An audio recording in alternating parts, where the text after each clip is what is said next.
The Velveteen Rabbit by Marjorie Williams. There was once a velveteen rabbit, and in the beginning he was really splendid. He was fat and bunchy, as a rabbit should be. His coat was spotted brown and white. He had real thread whiskers, and his ears were lined with pink sateen. On Christmas morning, when he sat wedged in the top of the boy's stocking with a sprig of holly between his paws, the effect was charming. There were other things in the stocking: nuts and oranges and a toy engine and chocolate almonds and a clockwork mouse. But the rabbit was quite the best of all. For at least 2 hours the boy loved him. And then aunts and uncles came to dinner, and there was a great rustling of tissue paper and unwrapping of parcels, and in the excitement of looking at all the new presents, the Velveteen Rabbit was forgotten. For a long time he lived in the toy cupboard, or on the nursery floor, and no one thought very much about him. He was naturally shy, and being only made of velveteen, some of the more expensive toys quite snubbed him. The mechanical toys were very superior, and looked down upon everyone else. They were full of modern ideas, and pretended they were real. The model boat, who had lived through 2 seasons and lost most of his paint, caught the tone from them, and never missed an opportunity of referring to his rigging in technical terms. The rabbit could not claim to be a model of anything, for he didn't know that real rabbits existed. He thought they were all stuffed with sawdust like himself, and he understood that sawdust was quite out of date and should never be mentioned in modern circles. Even the jointed wooden lion, who was made by disabled soldiers and should have had broader views, put on airs and pretended he was connected with the government. Between them all, the poor little rabbit was made to feel himself very insignificant and commonplace, and the only person who was kind to him at all was the skin horse. The skin horse had lived longer in the nursery than any of the others. He was so old that his brown coat was bald in patches and showed the seams underneath, and most of the hairs in his tail had been pulled out to string bead necklaces. He was wise, for he had seen a long succession of mechanical toys arrive to boast and swagger, and by break their mainsprings and pass away, and he knew that they were only toys and would never turn into anything else. For nursery magic is very strange and wonderful, and only those playthings that are old and wise and experienced like the skin horse understand all about it. "What is real?" asked the rabbit one day, when they were lying side by side near the nursery fender before Nana came to tidy the room. "Does it mean having things that buzz inside you and a stick-out handle?" "Real isn't how you were made," said the skin horse. "It's a thing that happens to you. When a child loves you for a long, long time, not just to play with, but really loves you, then you become real." "Does it hurt?" asked the rabbit. "Sometimes," said the skin horse, for he was always truthful. "When you are real, you don't mind being hurt." "Does it happen all at once, like being wound up?" he asked. "Or bit by bit?" "It doesn't happen all at once," said the skin horse. "You become. It takes a long time. That's why it doesn't happen often to people who break easily, or have sharp edges, or have to be carefully kept. Generally, by the time you are real, most of your hair has been loved off, and your eyes drop out, and you get loose in the joints and very shabby. But these things don't matter at all, because once you are real, you can't be ugly, except to people who don't understand."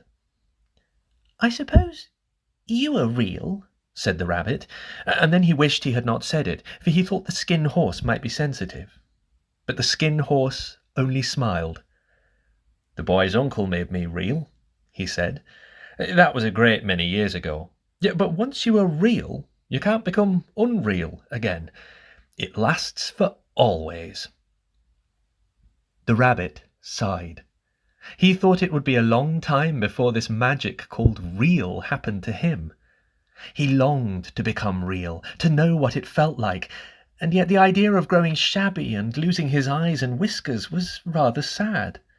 He wished that he could become it without these uncomfortable things happening to him. There was a person called Nana who ruled the nursery. Sometimes she took no notice of the playthings lying about, and sometimes, for no reason whatever, she went swooping about like a great wind and hustled them away into cupboards. She called this tidying up, and the playthings all hated it, especially the tin ones. The rabbit didn't mind it so much, for wherever he was thrown, he came down softly. One evening, when the boy was going to bed, he couldn't find the china dog that always slept with him. Nana was in a hurry, and it was too much trouble to hunt for china dogs at bedtime, so she simply looked about her, and seeing that the toy cupboard door stood open, she made a swoop. "Here," she said, "take your old bunny. He'll do to sleep with you." And she dragged the rabbit out by one ear and put him in the boy's arms. That night, and for many nights after, the Velveteen rabbit slept in the boy's bed. At first he found it rather uncomfortable, for the boy hugged him very tight, and sometimes he rolled over on him, and sometimes he pushed him so far under the pillow that the rabbit could scarcely breathe. And he missed, too, those long moonlight hours in the nursery, when all the house was silent, and his talks with the skin horse. But very soon he grew to like it, for the boy used to talk to him, and made nice tunnels for him under the bedclothes, that he said were like the burrows the real rabbits lived in. And they had splendid games together, in whispers, when Nana had gone away to her supper and left the night light burning on the mantelpiece. And when the boy dropped off to sleep, the rabbit would snuggle down close under his little warm chin and dream, with the boy's hands clasped close round him all night long. And so time went on, and the little rabbit was very happy. So happy that he never noticed how his beautiful velveteen fur was getting shabbier and shabbier, and his tail becoming unsewn, and all the pink was rubbed off his nose where the boy had kissed him. Spring came, and they had long days in the garden, for wherever the boy went, the rabbit went too. He had rides in the wheelbarrow, and picnics on the grass, and lovely fairy huts built for him under the raspberry canes behind the flower border. And once, when the boy was called away suddenly to go out to tea, the rabbit was left out on the lawn until long after dusk, and Nana had to come and look for him with the candle because the boy couldn't go to sleep unless he was there. He was wet through with the dew, and quite earthy from diving into the burrows the boy had made for him in the flower bed, and Nana grumbled as she rubbed him off with a corner of her apron. That was a wonderful summer. "You must have your old bunny," she said. "Fancy all that fuss for a toy." The boy sat up in bed and stretched out his hands. "Give me my bunny," he said. "You mustn't say that. He isn't a toy. He's real." When the little rabbit heard that, he was happy, for he knew that what the skin horse had said was true at last. The nursery magic had happened to him, and he was a toy no longer. He was real. The boy himself had said it.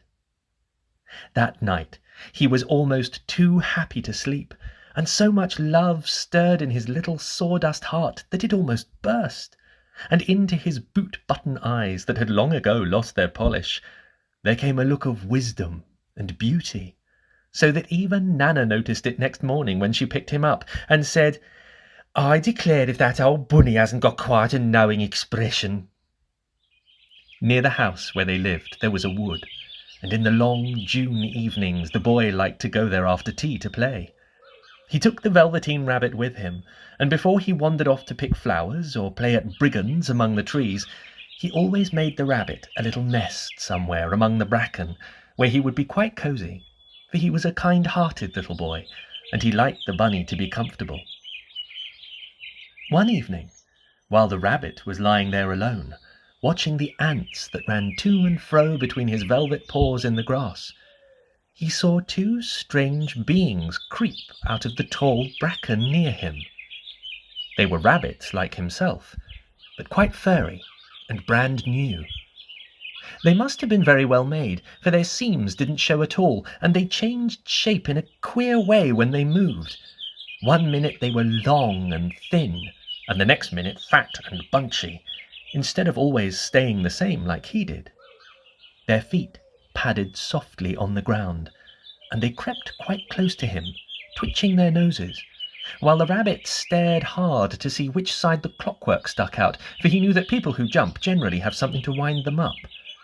But he couldn't see it. They were evidently a new kind of rabbit altogether. They stared at him, and the little rabbit stared back, and all the time their noses twitched. "Why don't you get up and play with us?" one of them asked. "I don't feel like it," said the rabbit, for he didn't want to explain that he had no clockwork. "Oh," said the furry rabbit, "it's as easy as anything." and he gave a big hop sideways and stood on his hind legs. "I don't believe you can," he said. "I can," said the little rabbit.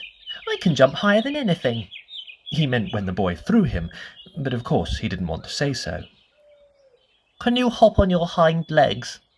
asked the furry rabbit. That was a dreadful question, for the Velveteen rabbit had no hind legs at all. The back of him was made all in one piece, like a pincushion. He sat still in the bracken and hoped that the other rabbits wouldn't notice. "I don't want to," he said again. But the wild rabbits have very sharp eyes, and this one stretched out his neck and looked. "He hasn't got any hind legs," he called out. "Fancy a rabbit without any hind legs!" And he began to laugh. "I have," cried the little rabbit. "I have got hind legs. I'm sitting on them." "Then stretch them out and show me, like this," said the wild rabbit, and he began to whirl round and dance till the little rabbit got quite dizzy. "I don't like dancing," he said. "I'd rather sit still." But all the while he was longing to dance, for a funny, new, tickly feeling ran through him, and he felt he would give anything in the world to be able to jump about like these rabbits did. The strange rabbit stopped dancing and came quite close. He came so close this time that his long whiskers brushed the Velveteen rabbit's ear, and then he wrinkled his nose suddenly and flattened his ears and jumped backwards. "He doesn't smell right," he exclaimed. "He isn't a rabbit at all. He isn't real." "I am real," said the little rabbit. "I am real. The boy said so." And he nearly began to cry. Just then there was a sound of footsteps, and the boy ran past near them, and with a stamp of feet and a flash of white tails the two strange rabbits disappeared. "Come back and play with me," called the little rabbit. "Oh, do come back. I know I am real." But there was no answer. Only the little ants ran to and fro, and the bracken swayed gently where the two strangers had passed.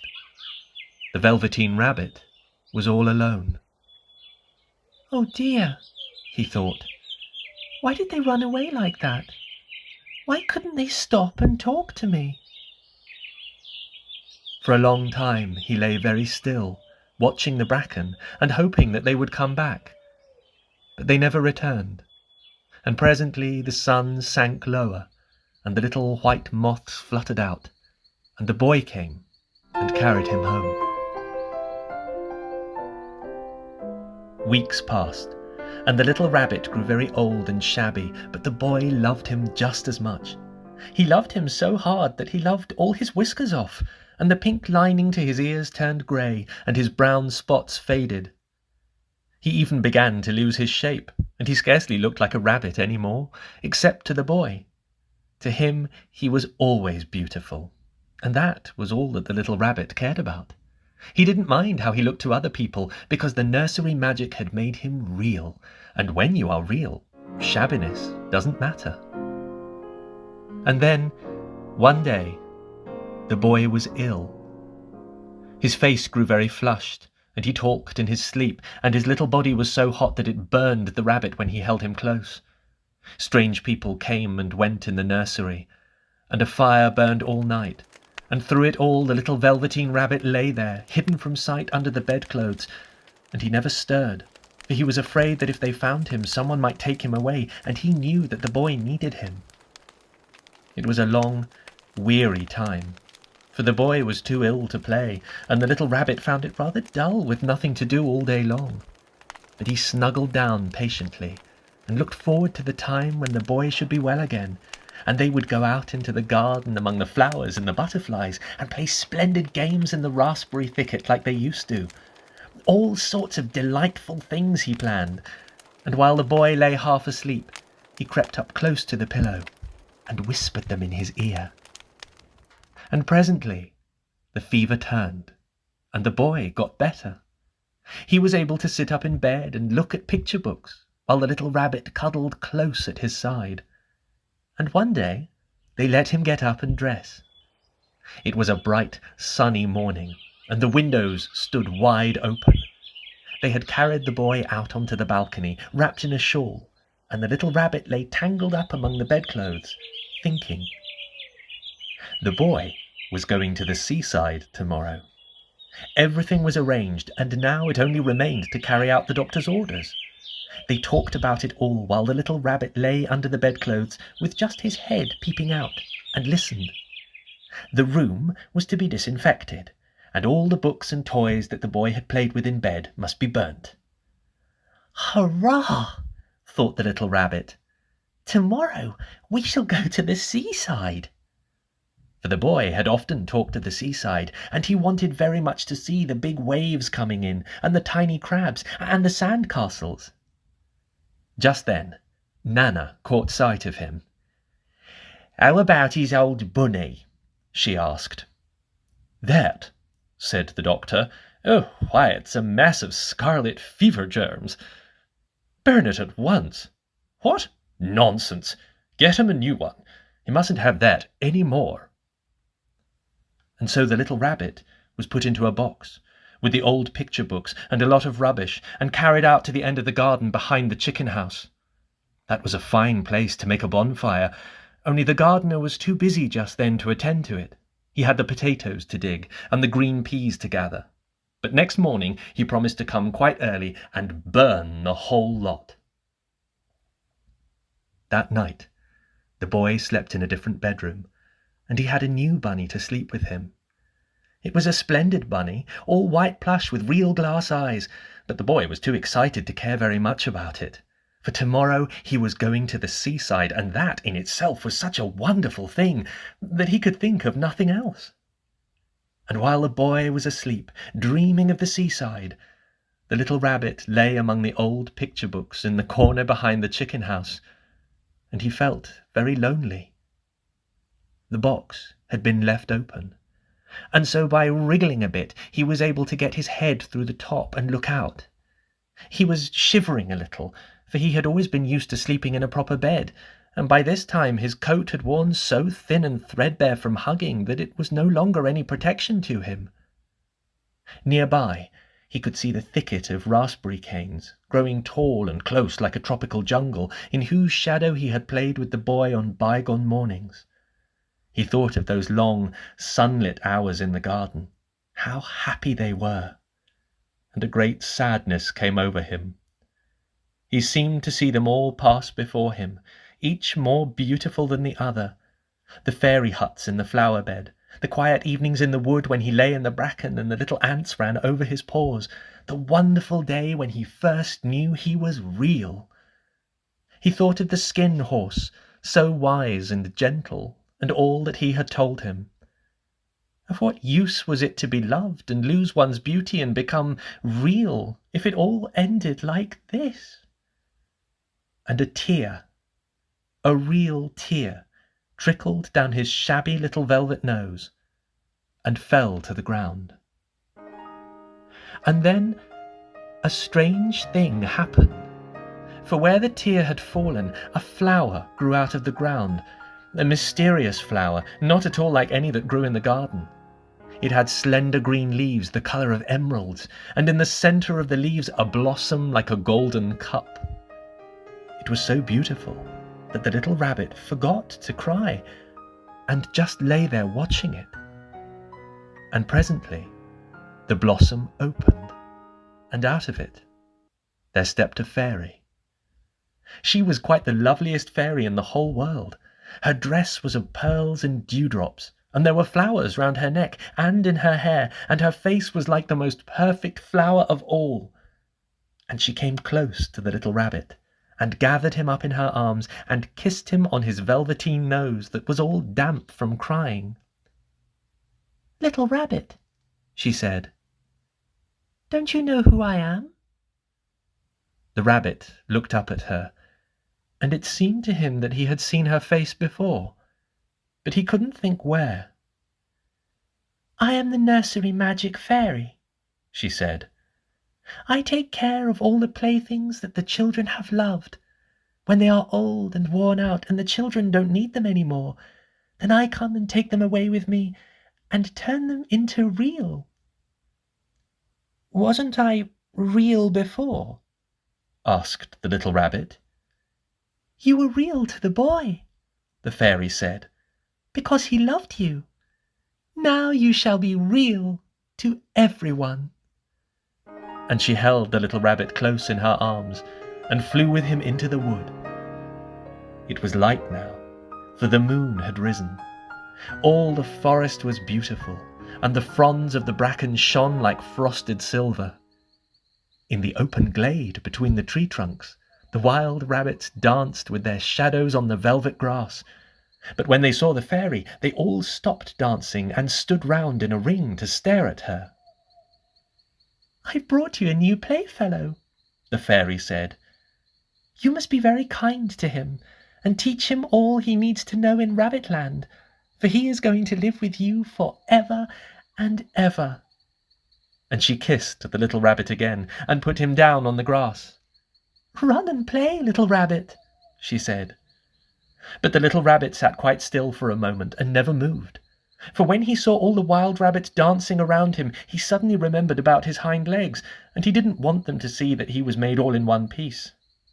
He did not know that when the fairy kissed him the last time, she had changed him altogether. And he might have sat there a long time, too shy to move, if just then something hadn't tickled his nose, and before he thought what he was doing, he lifted his hind toe to scratch it. And he found that he actually had hind legs. Instead of dingy velveteen, he had brown fur, soft and shiny. His ears twitched by themselves, and his whiskers were so long that they brushed the grass. He gave one leap, and the joy of using those hind legs was so great that he went springing about the turf on them, jumping sideways and whirling round as the others did, and he grew so excited that when at last he did stop to look for the fairy, she had gone. He was a real rabbit at last, at home with the other rabbits. Autumn passed, and winter, and in the spring, when the days grew warm and sunny, the boy went out to play in the wood behind the house. And while he was playing, 2 rabbits crept out from the bracken and peeped at him. One of them was brown all over, but the other had strange markings under his fur, as though long ago he had been spotted, and the spots still showed through. And about his little soft nose and his round black eyes there was something familiar, so that the boy thought to himself, "Why, he looks just like my old bunny that was lost when I had scarlet fever."